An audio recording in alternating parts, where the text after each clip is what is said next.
Hey, what up? It's Logan with Hobsquatch, and I got another video here for you guys about inspirations for my new tabletop RPG that I'm trying to develop. The last video I did basically the stuff I would want to do for mechanics that are from other RPGs. Things like the actual core mechanics when it comes to the dice, how they're rolled, what kind of dice you use, what's added to them, how the attributes are put together, the progression system, which is just a bare skeleton as of right now. But here we have my inspirations for world building, story, things for beasts, things for classes if I'm going to implement set classes. We also have basically little tiny minute things that I added in for games that I do take inspiration from. But the things in there are a little bit smaller. It might just be like one or two little things that are from each game. Here I have video games. There's 3 of the same franchise in here, and it's just my favorite franchise, so I decided to implement that here. And I have 2 other ones that are smaller mentions, but just as good in my opinion. Here are 2 books for the same game, and this is a video game franchise as well. I don't have a physical copy of it, but I'm going to be showing you everything here anyway. So, getting into it, the first up we have is my favorite franchise, well, one of my favorites. It's hard to say it's my favorite. It's a love-hate relationship. Fable. 1, 2, and yes, 3. I'm not apologizing for that. But, favorite one being Fable 1. This was your introduction to the franchise as a whole, and it was your introduction to Peter Molyneux lying to you many, many times over. Not only that, there were things that they put into the game that were actually very, very cool. One of my favorite things being the game manual, just because of the art and stuff that was in there. This one happens to be the Lost Chapters, and it's the only game manual I'm familiar with. I don't know if it was any different for the original copy. But my inspirations I'm drawing from the Fable franchise as a whole are most of my world building, actually. This takes place in Albion, which is like a medieval kind of United Kingdoms type deal. The 3 games take place in different points in time, so the gameplay is just a little bit different. But this first one here, I take inspiration from it because the world overall, they made a beautiful world. It's got green lands, it's got marshes, it's got places that just feel evil, places that just feel divine. They have seemingly it's like a moral system that they have. It's just between good and bad. But one of the things I like most about it is, even though they're giving you a hero, it's got to be a boy. We start off as a young child, that's a boy. And you grow into a man, and whatever you make of yourself is what becomes of your hero, and that's going to reflect cosmetically as well as functionally, which is one of the parts I like best about it, because there's a bunch of games that you can improve your character functionally, but some games, as strong as they are when it comes to your functionality, they don't have too many other areas for cosmetics. Like, I can remember playing Diablo, and I would have like this really, really cool character, and like the armors I would pick up didn't look anything like they should have on my character. Thankfully, since we're making a tabletop RPG, you're automatically kind of going to be able to make whatever character you're going to want and make them look however you want. But I do like the idea of implementing a moral system that can cosmetically change your character for like corruption or purity arcs that are in a lot of different tabletops. And I also really, really like the bestiary in this game. One of my favorite ones is Hobbs. That's the most, in my opinion, the most well-known baddie in Fable. And there's definitely a beast that I'm going to implement into my game that resembles that pretty heavily. Hence the name Hobsquatch. I'll get into that in a different video. But Fable 1 was where I draw most of my inspiration from, because that's where I think most of the great storytelling comes from. especially because it came out in a time where the storytelling for games had to be really, really, really good. Fable 2 is kind of the same thing, and Fable 3 is kind of the same thing. The reason I say that is because Fable 2 takes place 500 years later, and they make it show. They've got the use of guns. I believe there's types of machinery that's used in there as well, and things are starting to die out, like the trolls. There's not very many anymore. And Fable 3, where they go through this industrial revolution. And, you know, you have guns again, you have swords, you have hammers still, but magic is still a huge implement, but the heroes are starting to lose their tap into the magic, and they gotta use gauntlets and things like that. I like implementing all of those ideas, or the idea of doing that anyway, because here you've got Prime Hero.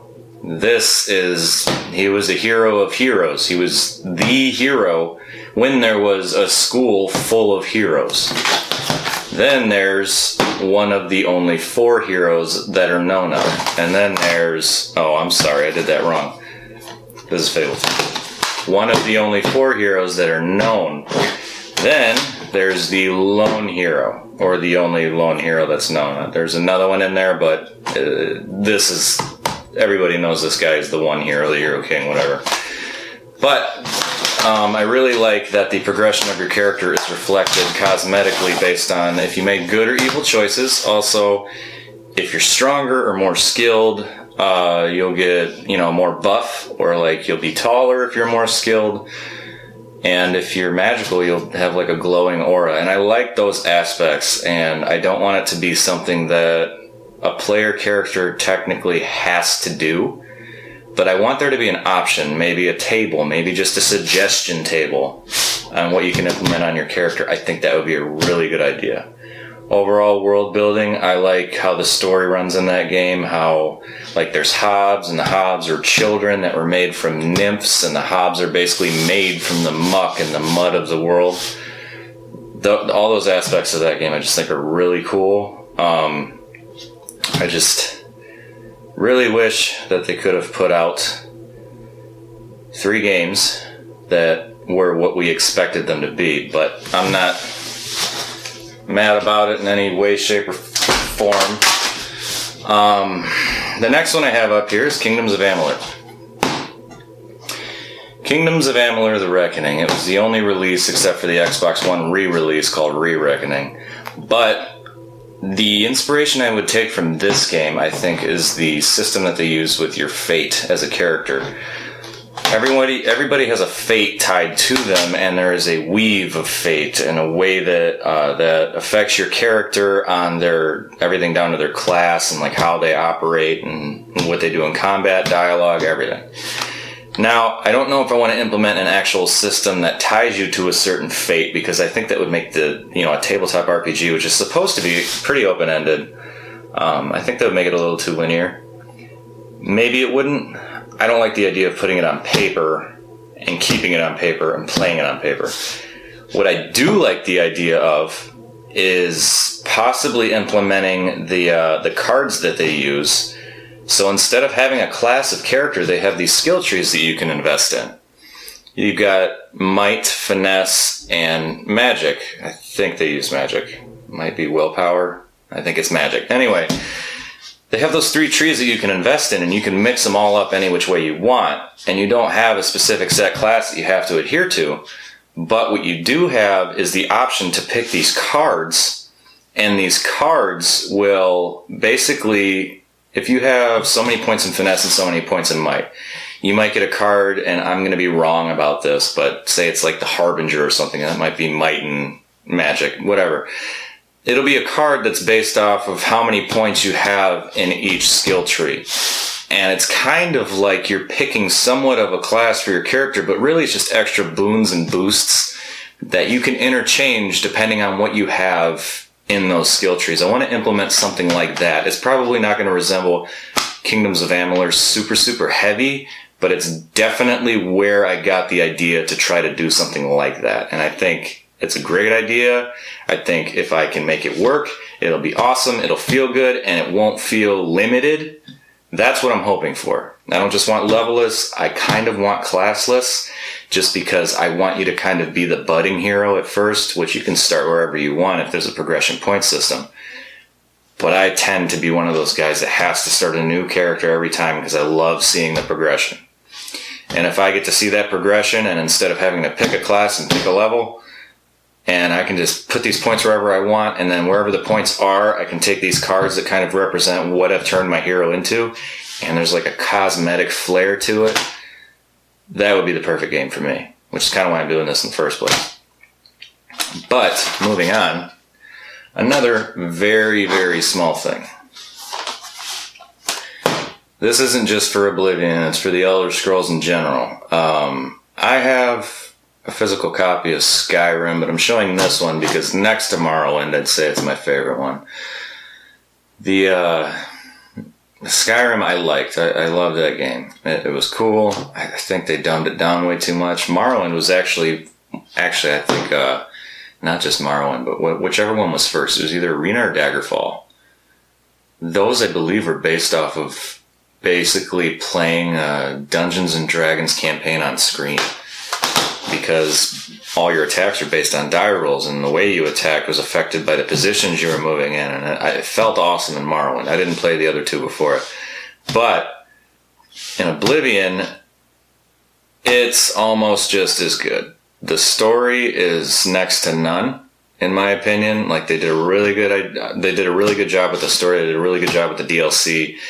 I loved all of it. I didn't like not being able to use a spear or a throwing knife or a shuriken or the types of magic that you had in Morrowind that aren't present in Oblivion, and they dumbed it down even more in Skyrim. But I'm not mad. What I was going to take from that game was really just the astrological system that they have, the star signs and things like that. I want to implement something like that for your character that would actually affect your character in some way, whatever sign they were born under. Because a lot of tabletop games, they will have not star signs, I'm sorry. They would have, like, things implemented for your birth date. Like, the Dark Eye has one. I don't remember if they have one for the age system or not. I believe D&D has one as well. But what does that mean other than lore-wise, basically learning these tables of days and months and how these things work in that specific game? I want it to fall on a star sign or some other cosmological thing. I don't know if cosmological is the right word there. But I want it to fall on some sort of thing that it's either like a zodiac sign of some sort, or a certain phase of the moon. I think that would be a good idea to implement to actually change your characters, maybe not attributes, but little aspects about them that can actually affect you in-game. I think that would be cool because it would add more personality to your character, a little more flair. But I also want to implement all these things in a way where it makes it seem easier to follow or know how to keep track of it in a way that doesn't feel like there's just too much information in front of your face. But I also know, especially people who like playing RPGs, like having a detailed character. So if there's anything you're going to have to pay attention to, it's going to be what's in front of your face. The rules itself, while you're playing, I think should be simple. Let's leave the detail for the guy you're playing, or the girl you're playing, or the whatever that you're playing. I think that would be good for just about anybody who likes customization. And me, I love customization, but anybody's going to say that. Me, I really, really like cosmetic customization.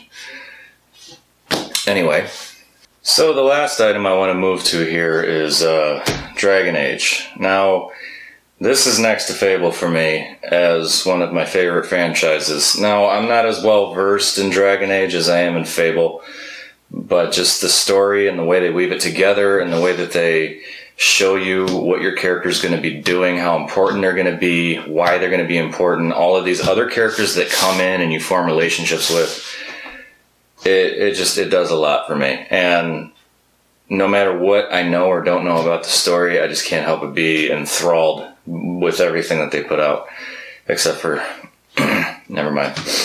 Now we have the core rulebook for the RPG here, which I've already kind of covered what I'm going to take from the age system, so I'm not going to talk too much about that.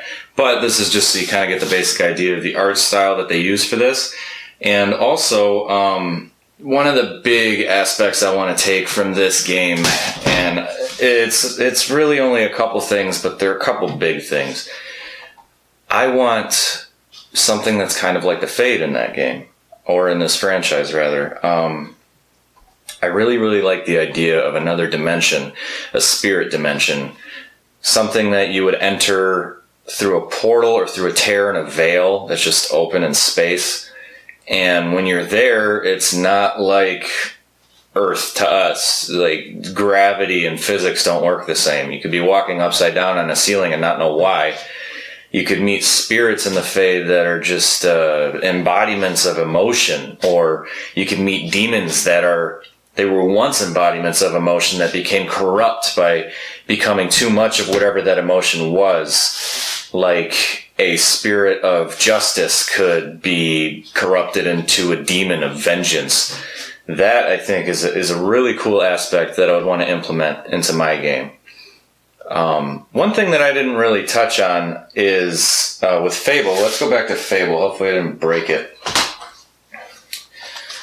For Fable, one thing that I want to implement into my games that is probably going to be one of the biggest things for me. I like for my RPGs to be cool and feel cool and be serious when they're supposed to be serious.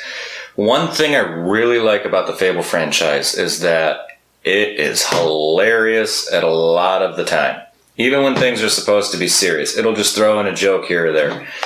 I want to implement stuff like that if I were to actually make campaigns or adventures to be run in the game that I'm using, or maybe even just in writing in the basic rulebook. Just add those little tidbits in so that the people who are playing the game know what the feel of the game is really supposed to be. But yeah, with that being said, I mean, I go back to this one a lot when it comes to inspiration. Such a great game, in my opinion. Such a great, world to play in. A lot of lore to take in. And I don't really think everybody would agree with me on that, just because it wasn't what it was supposed to be. But I'm a sucker for it. I can't help it. Another thing that I would like to add is I took this book out here. This might be a little... Might seem a little off kilter because this one's Faces of Thedas for Dragon Age, and this is for specific people in the Dragon Age world, and it kind of stats them out. Tells you a little bit about them if you're unfamiliar with the video game portion of playing Dragon Age. What I pulled this out for is I was looking at this one day, and I've never actually used this book because when I make campaigns, I kind of have to fudge the stories a little bit. And when I fudge those stories, it kind of falls outside of whatever timeline is set for, like especially Dragon Age. I ran a campaign that was outside of the actual Dragon Age itself. If you're unfamiliar, I think it's every 100 years or so the age turns and is named for what the big events were for the age before it. So I saw this and I see Faces of Thedas. I've never used it, but I'm getting this idea when I'm looking at it.